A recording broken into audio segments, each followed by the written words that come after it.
أعوذ بالله من الشيطان الرجيم. بسم الله الرحمن الرحيم.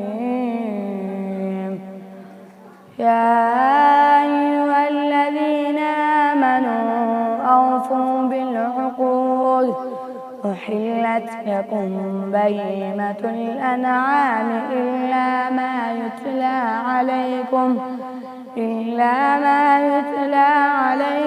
غير محل الصيد وأنتم حرم، إن الله يحكم ما يريد. يا أيها الذين آمنوا لا تحلوا شعائر الله ولا الشهر الحرام ولا الهدي ولا القلائد ولا آمين البيت الحرام يبتغون فضلا من ربهم ورضوانا، فإذا حللتم فاصطادوا، ولا يجرمنكم شنآن قوم أن صدوكم عن المسجد الحرام أن تعتدوا، وتعاونوا على البر والتقوى ولا تعاونوا على الإثم والعدوان، واتقوا الله إن الله شديد العقاب. حرمت عليكم الميتة والدم ولحم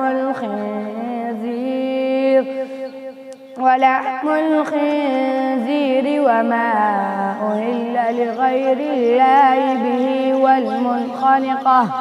والمنخنقة والموقوذة والمتردية والنطيحة وما أكل السبع إلا ما ذكيتم وما ذبح على النصب وأن تستقسموا بالأزلام، ذلكم فسق.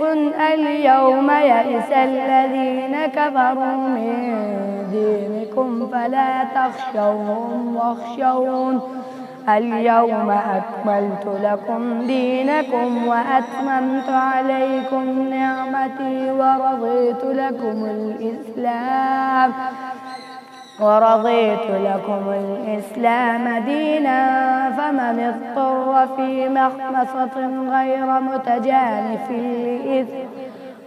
متجانف لإثم فإن الله غفور رحيم.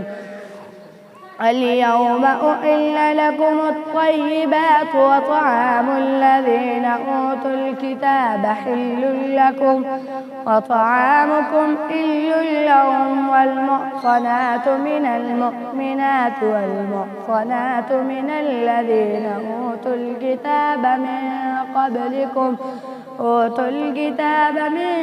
قبلكم إذا آتيتموهن أجورهن محصنين غير مسافحين ولا متخذي أخدان، ومن يكفر بالإيمان فقد حبط عمله وهو في الآخرة من الخاسرين. صدق الله العظيم.